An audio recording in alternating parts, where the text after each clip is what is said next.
Moraï Verabotai, Shalom, Uvracha. Aujourd'hui, on va raconter une histoire très intéressante avec un message très important. Donc, l'histoire parle de notre maître, Rabbi Ishaq Tayyib. Alors, Rabbi Ishaq Tayyib, alors il y a des versions qui disent que c'était l'oncle de Rabbi Tayyib Lomet, qu'on connaît tous, et il y en a qui disent que c'était son cousin. Quoi qu'il arrive, il était de la famille de Rabbi Tayyib. Lui, il était le grand rabbin de Tunisie. Alors, il était très connu par ses connaissances dans tous les domaines de la Torah et aussi par sa grande modestie et son grand dévouement pour la communauté. Alors, on raconte et on verra aussi dans l'histoire que son programme de la journée était le matin, il se levait très tôt pour aller faire la prière du matin, un shaharit, au Netzahama, et après, il avait un cours de Torah, et le reste de la journée, il le passait dans le tribunal rabbinique, déjà pour juger les litiges, les problèmes de la communauté, et aussi tout celui qui avait besoin d'un conseil, il avait besoin du Rav, il allait le voir, et le Rav, il était présent pour fournir tous les besoins de la communauté. Alors, à son époque, donc, il n'y avait pas un président comme aujourd'hui, c'était plutôt, il y avait le Bey. Le Bey était comme le roi, c'était le gouverneur de l'époque. Et le Bey, comme on le voit beaucoup de fois, donc, tout le long de l'histoire, des fois pour connaître un petit peu la situation, la vie, donc, du pays, des citoyens. Alors, ils faisaient des sorties, des promenades en cachette, et de là, ils vont essayer d'entendre ce qui se passe. Si les gens, ils ont besoin, déjà s'ils sont contents, donc de leur gouvernement, et aussi, s'il y a des choses à faire, ils étaient prêts à le faire. Alors, un soir, il a décidé, donc le pays, de faire une tournée. Il a pris son adjoint, il lui dit, allez, viens. C'était un peu tard la nuit, à peu près minuit, et ils sont sortis. Alors l'adjoint, il dit au bey, il dit, alors, où vous voulez qu'on aille? Il a dit, je voudrais commencer par le quartier juif, le Hara, Harat Lihout. Très bien. Alors ils arrivent, donc à minuit, tout était éteint. C'est normal, les gens ils dorment à ce moment-là, mais ils ont aperçu une vieille maison qui était dans un petit coin, qui était encore allumée. Ça a attiré l'attention du bey. Il a dit à son adjoint, allez, viens, on va aller voir c'est qui cette personne, qu'est-ce qu'il fait à cette heure-ci. Des fois, si c'est allumé, peut-être qu'il y a des voleurs, on ne peut pas savoir. C'est le soir qu'ils travaillent. Bon. Alors, ils se sont approchés de la maison, ils ont vu que vraiment, c'était une maison très, très, très modeste, une vieille maison. À peine ils ont touché la porte s'est ouverte. Il n'y avait pas aujourd'hui, les gens, ils mettent des caméras, une surveillance, ils ferment à clé. Avant, il n'y avait pas ça. Il y avait la confiance, il y avait la tranquillité. Alors, il entrait. En fait, c'était la maison de qui? C'était la maison de Rabbi Ishaq Tayyib. Et lui, Rabbi Ishaq Tayyib, pendant ce temps-là, il était plongé dans son étude de Torah. Le bey, il était impressionné, voir un vieux monsieur. Donc, il était courbé sur sa table et autour de lui, plein de livres. Il n'a rien compris, qu'est-ce qu'il fait celui-là à cette heure-ci? C'est maintenant qu'on étudie. Alors, il s'approche un peu, le Rav, il ne s'est pas aperçu. Il était concentré. Quand ils sont concentrés, les rabbanim, alors le monde peut exploser, ils ne sentent rien du tout. Il s'approchait de lui, il a dit, bonsoir, monsieur le rabbin. Ah, le Rav, il lève sa tête. Ah, il voit qui? Il voit le bey. Tout de suite, il se lève. Shalom aleichem, bonjour. Ah, oui, qu'est-ce qui se passe? Venez, asseyez-vous. Est-ce que je vous sers quelque chose? Et le bey lui dit, attendez, ne vous dérangez pas, monsieur le rabbin. Je voudrais savoir, qu'est-ce que vous faites maintenant? C'est maintenant, vous êtes en train... Il a dit, écoutez, monsieur le bey, vous savez très bien, j'ai une tâche communautaire, il faut l'assumer. Et toute la journée, je suis pris entre les problèmes des gens tout ce que la communauté elle a besoin. Le seul moment que je suis tranquille, je ne suis pas dérangé, c'est ces moments-là que vous voyez, et j'étudie. J'essaye un petit peu de rattraper le retard. Donc, les heures que j'ai pas pu étudier, ben, je les finalise pendant ce temps-là. Et en plus, c'est un moment, on dit c'est un moment propice pour l'étude de la Torah. Le bey, il était impressionné, il pensait que quoi, étudier, c'est la journée, le soir, on dort. Bon, c'est pas grave.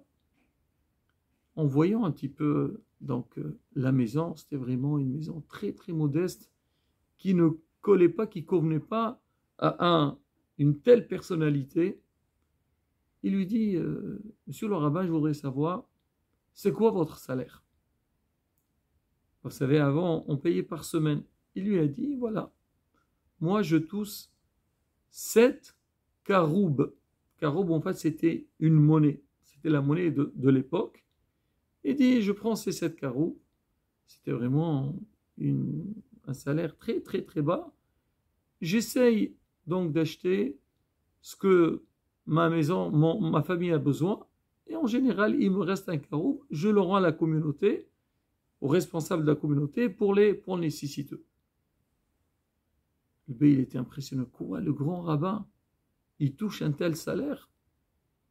Bon, il lui a dit, voilà, monsieur le rabbin, merci, kol hakavod pour votre accueil et tout. Allez, bonne soirée. Il sort avec son adjoint. Il lui dit, mais tu as vu combien il touche? Et nous, toute la journée, tous les officiers de l'État, et on leur donne un très grand salaire, et tout le temps ils disent, c'est pas suffisant. Regarde le rabbin, le grand rabbin, combien il touche?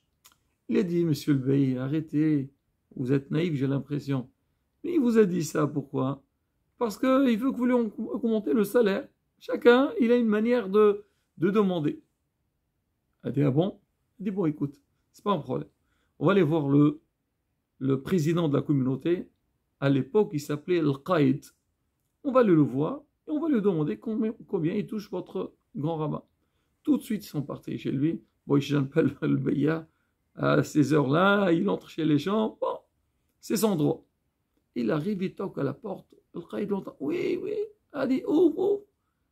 Alors appelle le vôtre. Ah, le bey, qu'est-ce que vous faites? Oui, qu'est-ce qui se passe? Et c'est sûr, au président de la communauté, s'il voit le bey arriver chez lui, c'est que il y a un problème grave. Il dit, qu'est-ce qui se passe? Qu'est-ce qu'il a dit? Ne t'inquiète pas. Il n'y a rien du tout. Voilà, je suis avec mon adjoint, on fait une petite tournée pour voir un petit peu l'état donc du pays. Et on est passé voir le grand rabbin. Dites-nous, combien vous le payez? Et il lui a dit, monsieur le bey, j'ai honte. J'ai honte de vous parler. Il a dit, pourquoi? Eh bien, sachez, nous, on voudrait bien lui donner un salaire correct, convenable, mais lui, il ne veut pas. À peine, il prend 7 caroubes et il utilise 6, il lui reste un, il le rend à la communauté pour les nécessiteux. Le bey, il tourne la tête vers son adjoint, il a dit, tu as vu? C'est un menteur, lui. Montre-nous. C'est qui le menteur? Alors, le bey, il dit au président de la communauté, le qaïd, il lui dit, écoute, maintenant moi, pour votre intérêt, je ne veux pas que votre grand rabbin, il habite encore dans cette maison-là. Je veux que tout de suite, vous allez lui renouveler la maison. Il faut qu'il habite dans une maison, quelque chose de glorieux par rapport à ce qu'il est. C'est quoi cette maison qu'il a? Il a dit, monsieur le roi, monsieur le bey, on lui a demandé beaucoup de fois, mais il ne veut pas. Il dit, il est très bien dans cette maison. Qu'est-ce que vous voulez qu'on fasse? Et c'était ça la bataille. Les gens d'avant, c'était la Motsidia. Leur vrai prince, c'est dans Olamaba. Ici, on est de passage. Il lui a dit, écoute, ça ne change rien. Et il veut ou il ne veut pas, je veux que demain. Alors dites-moi, le Rav, quand est-ce qu'il rentre chez lui à la maison? Et il lui a dit, ben, monsieur le bey, le Rav, il sort très tôt, donc de chez lui pour aller faire la prière. Il passe sa journée entre l'enseignement, le tribunal rabbinique, les problèmes de la communauté. Le soir, il rentre aux environs de 9h, après qu'il fait la prière du soir, il a encore un cours de Torah, il rentre là. Il a dit, écoute, alors je voudrais que demain soir, à 9h, quand il va rentrer chez lui, donc tout sera changé. Vous lui renouvelez toute sa maison, il faut que ce soit une maison vraiment Donc, par rapport à ce qu'il est, il faut une maison respectueuse. Il lui a dit, monsieur le roi, ne vous inquiétez pas, on va faire le nécessaire. Sur le champ, donc le président, le Qaïd, il va donc chez quelques personnes, il leur dit, écoutez, voilà un ordre du bey, on doit retaper la maison du Rav, on va dire, 20 heures, un nombre d'heures précis pour la finir. Il faut que demain soir, quand le Rav rentre chez lui, il ne reconnaît plus sa maison. Tout le monde était content. Il se dit, enfin qu'il y a quelqu'un qui a bougé et qu'on va faire quelque chose. Alors ils ont appelé des employés, des maçons, tout ce qu'il faut. Et le petit matin, dès qu'ils ont vu le Rav sortir, à 5 heures du matin de chez lui, ils sont entrés à la maison, ils ont commencé à tout nettoyer, à tout ranger. Ils ont commencé à faire un travail intense. Et tout le long de la journée, ça travaillait, et Baruch Hashem. En fin de journée, la maison, elle était prête. Mais le bey, avant de sortir, il a dit au Qaïd, le président de la communauté, moi je voudrais demain soir que vous invitez tous les responsables de la communauté, tous les rabbins de la communauté, je voudrais qu'on fasse ce que vous appelez vous Hanoukat Habayit, c'est-à-dire inaugurer la nouvelle maison du Rav. Il dit pas de souci. Et je veux que vous fassiez une très belle sourda, un bon repas, très bien. Tout était mis en place. Et là, déjà, donc en fin de journée, tout le monde était là. Il y avait aussi Rabbi Yoshua Absis. Rabbi Yoshua Absis, que lui, c'était une sommité que plus tard, il était le Rosh Rabbanim, le chef des Rabbanim de Tunis. Et ils étaient là, tout le monde était présent, tout le monde était content. Le Rav n'était pas encore arrivé. Et Rabbi Yoshua Absis, il a commencé à faire un Dvar Torah, des paroles de Torah. Le Bey, il est arrivé avec sa délégation. Waouh, quel respect, quel cabot, tout le monde était assis. Et on a commencé à discuter, à parler. Et à un moment donné, le Bey, il dit au président de la communauté, il dit, maintenant Rabbi Ishaq Taïb, il va arriver tout de suite. Alors il faut aller l'accueillir. Parce que je m'en doute, s'il va reconnaître sa maison. Vite fait, ils sont sortis. Ils ont vu que le Rav était en train de chercher. Alors il dit, Rabbi, qu'est-ce qui se passe? Qu'est-ce que vous cherchez? Il dit, qu'est-ce que tu veux que je cherche? Je cherche ma maison. Je ne retrouve pas ma maison. On dirait qu'elle était engloutée dans la terre, comme les affaires de Khora. Il dit, ne vous inquiétez pas. Voilà, votre maison, elle est là. Le Rav, il est entré. Dès qu'il entre, qu'est-ce qu'il voit? Il voit le monde. Rabbi Yoshua Absis, le Bey. Il a tout compris. Alors, il a salué le Bey. Le Bey, il dit, allez, assieds-toi à côté de moi. Et Rabbi Yoshua Absis, il a fini son discours en parlant sur Rabbi Ishaq Taïb et comment la personne dans ce monde, elle doit se suffire avec ce qu'elle a besoin. Ne pas trop chercher donc le confort et le luxe, parce que en vérité, ce qui compte, c'est vrai, on est de passage, c'est le travail qu'on doit faire pour le monde futur. Et en même temps, il a remercié le Bey pour sa belle initiative donc de rénover la maison du Rav. Et avant de finir, il a parlé de l'importance de Tirkun Hatzot. Tirkun Hatzot, c'est-à-dire il faut se lever au milieu de la nuit pour prier, pour pleurer la destruction du temple. Et raconter, je vais vous lire donc les mots qu'il avait dit Rabbi Yoshua Absis. Il a fait donc comme une petite poésie avec toutes les lettres de Aleph Bet, l'alphabet donc dans Am Israël.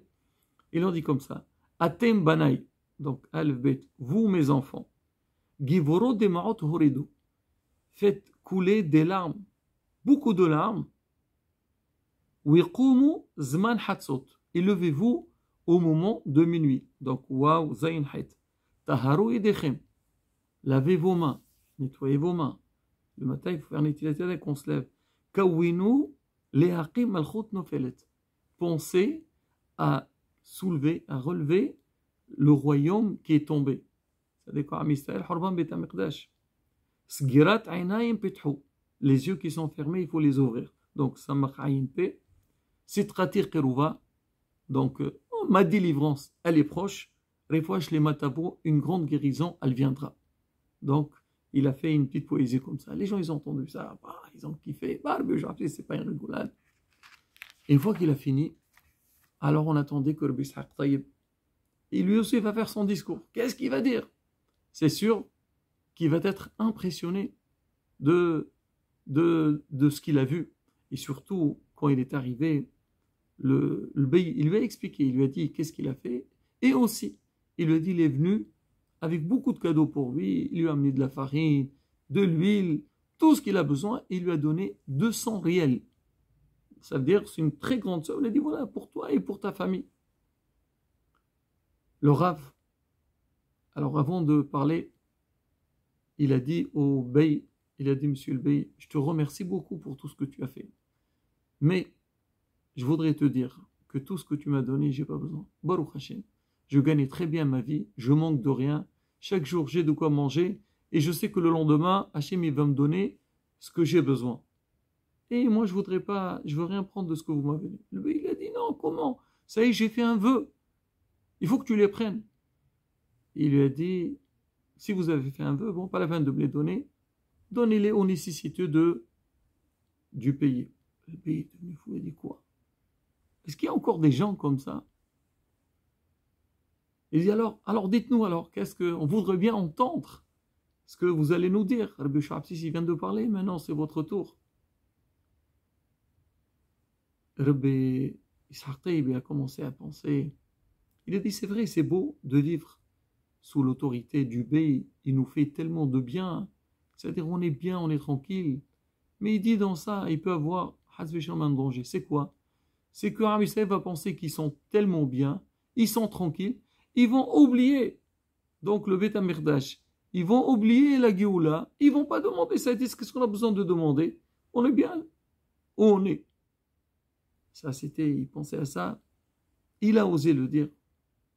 Et je vous dis, Rabotai, les paroles de Rabbi Ishaq. Il a dit, Dira Rabotai, sachez mes maîtres, même que maintenant, aujourd'hui, on se trouve sous l'autorité de notre cher Bey, qu'Hachem lui donne la longue vie. Mais il faut savoir, notre joie n'est pas complète. Tout le temps qu'on n'a pas encore reçu notre Beth Amikdash, notre maison, et la résidence d'Akadosh Baruch Hu, ben la simha n'est pas encore là. On a besoin de foncer, de prier un maximum et montrer à Kadosh Baruch Hu qu'il y a quelque chose qui nous manque, quelque chose d'important, et on te demande à Hachem, on veut la Géoula, envoie-nous le Mashiach et donne-nous le Beth Amikdash. Et il a fini avec des paroles pour les consoler. Il a mis les paroles du Zohar. Il dit que la Géoula, faut savoir, elle ne va pas venir en un seul coup. Elle vient doucement, doucement. Elle dit comment? C'est ce qu'on dit dans Shir HaShirim. Mezot anishkafa ki mushahar yafach levana baraka hamma ayuma ken galot. Il dit qu'au début, la Géoula, quand elle commence, comme le petit matin, on voit la lumière qui commence à sortir donc, dans le monde. Après, yafach levana, elle est belle comme la lune. Donc, la force de la lune, elle est plus forte que donc, le petit matin, donc le lever du jour. Après, Baraka Hama, clair comme le soleil. Ayuma Ken Galot, c'est quelque chose de très puissant. Pour dire que quoi? Qu'il ne faut pas perdre espoir. Il faut prier, il faut demander. Et Bezrat Hashem, quand Hashem il voit nos prières, il nous écoute, il nous donnera tout ce qu'on a besoin. Et là, avec ça, il a fini ses paroles. Et là, ils ont fait une très grande ambiance. Le bey, il était très content. Et vraiment, c'était une soirée inoubliable. Rabotai, une telle histoire, elle s'est passée, c'était les années 1800 à peu près. Et depuis, même avant, comment les rabbanim, ils ont toujours espéré, ils ont toujours demandé la Géoula. Il faut savoir que Am Israël ne doit pas perdre espoir de ce qu'Hachem nous a promis. Et Bezrat Hashem, on aura la Géoula très prochainement. Et on fera la grande joie, Bezrat Hashem. Et le monde entier, il sera content du bien qu'Akadosh Baruch Hu nous donne. Amen, Kirason.